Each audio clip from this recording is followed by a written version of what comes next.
नमस्कार दोस्तों, स्वागत है एक बार फिर से अपने इस चैनल जिसका नाम है ज्ञानमेट एकेडमी। आज हम लोग जो पढ़ने वाले हैं टॉपिक नंबर 3 है, जिसका जो टॉपिक में लिखा गया है आवेशों के गुणधर्म के बारे में। आवेशों के गुणधर्म क्या है, किस प्रकार होंगे, क्या क्या गुणधर्म इनके हैं और कितना गुणधर्म है, ये सारे हम यहाँ पे आपको इस बोर्ड पे दिख रहा होगा, स्क्रीन पे दिख रहा होगा, सारे के सारे गुणधर्म मैंने लिख रखा है और अति महत्वपूर्ण गुणधर्मों के साथ है, क्योंकि हम लोग पहले से ही डिफिनेशन पढ़ चुके हैं। तो अगर आपके पास पेन कापी पेपर नहीं है तो कृपया लेके बैठ जाइए और दिमाग खोल के बैठिए, आंख बंद करके मत बैठिएगा, दिमाग आंख सब खोल के बैठिए, सब खुला होना चाहिए, पेन पेपर सब खुला होना चाहिए। जैसे जैसे समझाएंगे वैसे वैसे आप लिखते भी जाएंगे, सुनते भी जाएंगे और समझते भी जाएंगे। गुणधर्म के बारे में बात करते हैं। पहला पॉइंट आवेश पदार्थ का वह गुण है, परिभाषा देखिए, आवेश पदार्थ का वह गुण है जिसके कारण वह विद्युत एवं चुंबकीय प्रभाव उत्पन्न करता है। मतलब आवेश की वजह से ही या तो मैग्नेटिक फील्ड होता है या तो इलेक्ट्रिक फील्ड, ये दोनों के दोनों क्रिएट होता है या वह इसका अनुभव करता है। भाई सही बात है, आपने देखा कि कांच के छड़ को रेशम से रगड़े तो कागज के टुकड़ों को अपनी तरफ खींच लिया, तो या तो विद्युत होगा या तो चुंबकीय क्षेत्र। विद्युत और चुंबकीय दोनों कंडीशन में या तो आकर्षण होता है या तो प्रतिकर्षण होता है, इनका अनुभव करता है। पहला गुणधर्म हो गया। दूसरा गुणधर्म, सामान्य अवस्था में जो नॉर्मल कंडीशन होती है, प्रत्येक परमाणु हर एक एटम में इलेक्ट्रॉनों की संख्या, इलेक्ट्रॉन जो होते हैं उनकी जो संख्या होती है नाभिक में उपस्थित प्रोटॉनों की संख्या के बराबर होती है। सही बात है भाई, आपने केमिस्ट्री पढ़ा होगा, उसमें देखा होगा कि कोई भी एटम होते हैं तो जितने ही एटॉमिक नंबर होता है, जितनी संख्या में एटॉमिक नंबर होता है उतनी संख्या में प्रोटॉन होता है, उतने ही इलेक्ट्रॉन होते हैं। बात यही चीज़ बोल रहा है, कह रहे हैं इसलिए परमाणु विद्युत रूप से क्या होता है, न्यूट्रल होता है, मतलब उदासीन होता है। कहने का मतलब, अगर आप एग्जाम्पल के तौर पर समझिए, मैं एक कार्बन ले रहा हूँ, कार्बन C612, तो यहाँ पे जो 6 नंबर दिया गया है यह इसका परमाणु क्रमांक Z होता है। अगर प्रोटॉन की संख्या बताएंगे तो प्रोटॉन भी आपका 6 ही होगा, इलेक्ट्रॉनों की संख्या बताएंगे तो इलेक्ट्रॉन कितना होगा, 6 होगा। तो आप इस कंडीशन में देख सकते हैं कि प्रोटॉन भी 6, परमाणु क्रमांक भी 6, इलेक्ट्रॉन भी 6। और यहाँ तक अगर न्यूट्रॉन निकालेंगे तो द्रव्यमान में से परमाणु क्रमांक घटा दीजिए तो न्यूट्रॉन भी निकल जाएगा। तो कहने का ये मतलब होता है कि जितनी एक नाभिक में अगर जितने प्रोटॉन प्लस में होते हैं उतने ही इलेक्ट्रॉन क्या होते हैं, माइनस में होते हैं। तो जितना प्लस और माइनस दोनों क्या हो जाते हैं, न्यूट्रल हो जाते हैं, वो नाभिक क्या होता है, विद्युत उदासीन। ध्यान से सुनिए, सामान्य अवस्था में प्रत्येक परमाणु में जो इलेक्ट्रॉनों की संख्या होती है उसमें उपस्थित, उसके नाभिक में उपस्थित जो नाभिक होता है प्रोटॉनों की संख्या के बराबर होती है। इसलिए परमाणु विद्युत रूप से क्या होती है, न्यूट्रल, उदासीन होती है, कोई रिएक्शन नहीं, किसी प्रकार का कोई रिएक्ट नहीं होती है, प्रतिक्रिया नहीं होती है, बात खत्म। तीसरा नंबर बात करते हैं, परमाणु विद्युत उदासीन को समाप्त करके, जो पर एटम होता है उस विद्युत उदासीन को समाप्त करके कणों को उत्पन्न किया जा सकता है। मतलब कहने का मतलब कि जो एटम होता है, अब ये न्यूट्रल पोजीशन में था, इस न्यूट्रल पोजीशन को हटा दीजिए।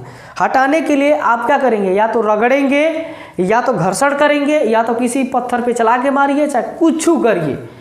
करने से इसमें से कण क्रिएट हो जाते हैं। कण करने का मतलब हो जाएगा कण, पार्टिकल जिसको बोलते हैं, उसमें से पार्टिकल क्रिएट होते हैं, उत्पन्न किया जा सकता है। इलेक्ट्रॉन की कमी वस्तु को धनावेश, देखिए जैसे इलेक्ट्रॉन निकलेगा तो उसमें धनावेश क्रिएट होगा और जैसे ही अधिकता होगी तो ऋण आवेश उत्पन्न हो जाएगा। तो इलेक्ट्रॉन की कमी की वजह से धन आवेश, मतलब इसमें प्रोटॉनों की संख्या इलेक्ट्रॉनों की संख्या से कम हो जाएगी, और जैसे ही ऋण आवेश होगा तो इलेक्ट्रॉनों की संख्या प्रोटॉनों से अधिक हो जाएगी। ये बड़ी इंपॉर्टेंट वाला कैरेक्टरिस्टिक होता है, ध्यान से सुनिए। जैसे ही अगर कोई भी एटम अपनी उदासीनता को छोड़कर उसमें या तो इलेक्ट्रॉन की अधिकता या कमी होती है, उस कंडीशन में अगर धन आवेश होगा तो प्रोटॉनों की संख्या इलेक्ट्रॉनों की संख्या से कम, क्योंकि नॉर्मल कंडीशन में बराबर होता है। और जैसे ही कुछ प्रॉब्लम होती है तो प्रोटॉन अगर इलेक्ट्रॉन से कम हो गया तो धन आवेश, अगर इलेक्ट्रॉन की संख्या प्रोटॉन से अधिक हो गया तो वो ऋण आवेश हो जाती है। विद्युत लिखा है कि आवेशन में वस्तु का द्रव्यमान निम्न प्रकार से, इसी प्रक्रिया को ठीक है वैद्युत आवेशन के गुणधर्म के मतलब गुणधर्म कहा जाता है या वैद्युत आवेशन कहा जाता है। इसी प्रक्रिया को वैद्युत आवेशन भी कह सकते हैं। इंपॉर्टेंट होता है, बहुत इंपॉर्टेंट है। अगर आप इसी को इंग्लिश में इलेक्ट्रिफिकेशन, अगर बोर्ड के जितने भी बच्चे होंगे उनको एक टॉपिक दिया जाता है इलेक्ट्रिफिकेशन, तो यही परिभाषा लिख के चले आइए। आवेशन जिसको कहते हैं, आवेशन का अगर परिभाषा पूछेगा तो वैद्युत आवेशन की परिभाषा यही बनेगी। मैं लिख दे रहा हूँ यहाँ पे, आवेशन की परिभाषा अगर पूछेगा तो आवेशन की परिभाषा आप लिख लीजिएगा कि आवेशन की परिभाषा क्या होती है। तो बस यही लिख दीजिए कि अगर इलेक्ट्रॉन, अगर मान लीजिए कि इलेक्ट्रॉनों की संख्या, प्रोटॉनों की संख्या अगर इलेक्ट्रॉनों की संख्या से क्या हो जाए, कम हो जाएगा तो धनावेश। अगर उसमें बोलेंगे कि अगर इलेक्ट्रॉनों की संख्या अधिक हो जाए प्रोटॉनों से तो ऋण आवेश हो जाएगा। इस गुणधर्म को ही कहते हैं वैद्युत आवेशन। खत्म। इसको इंग्लिश में इलेक्ट्रिफिकेशन कहते हैं। इस छोटी सी इलेक्ट्रिफिकेशन को इस फिगर के माध्यम से समझते हैं। एक मान लीजिए कि ये उदासीन वाला है जो न्यूट्रल में था, एटम था और उसका एक संरचना मैंने मान लीजिए क्यू बना दिया है। तो अगर मान लीजिए इसका द्रव्यमान या यम है, तो यहाँ पे अगर बात करते हैं कि जैसे अगर उस पर धन आवेश होगा, इलेक्ट्रॉन की कमी होगी तो इसका द्रव्यमान इस वाले के द्रव्यमान से कम, और जैसे ही यहाँ पे इलेक्ट्रॉन आके जुड़ जाएगा तो इसका द्रव्यमान उदासीन वाले से क्या हो जाएगा, अधिक हो जाएगा। बस यही कुछ इसका क्या हो गया फिगर। आवेशन की परिभाषा होगा तो ये लिखेंगे और ये इसके पीछे एक संरचना स्ट्रक्चर जनरेट कर देंगे, कंप्लीट नंबर मिलेगा, कहीं पर किसी प्रकार की कोई गलती नहीं होगी। चौथा पॉइंट, अति महत्वपूर्ण पॉइंट, समान प्रकृति के आवेश, समान जो होते हैं अगर प्लस प्लस होंगे तो एक दूसरे को प्रतिकर्षित, प्रतिकर्षित का मतलब होता है धक्का देना, और असमान प्रकृति के आवेश एक दूसरे को क्या कहते हैं, आकर्षित करते हैं। कभी भी लड़का लड़के को लाइन नहीं मारता है, लाइन मतलब कि जैसे उस नज़र से नहीं देखता, लड़का लड़का, लड़की लड़की वाले से। अगर मान लीजिए कोई लेस्बियन हो गया तो अलग बात है, उसकी प्रॉपर्टी ये चेंज है, लेकिन लड़का लड़के को नहीं करता है और लड़की लड़की को नहीं करती है, प्रॉपर्टी गड़बड़ा जाएगा। क्योंकि लड़का लड़का प्लस प्लस और लड़की लड़की माइनस माइनस, तो लड़की लड़की वाला प्यार नहीं होगा, लड़का लड़का वाला प्यार नहीं होगा।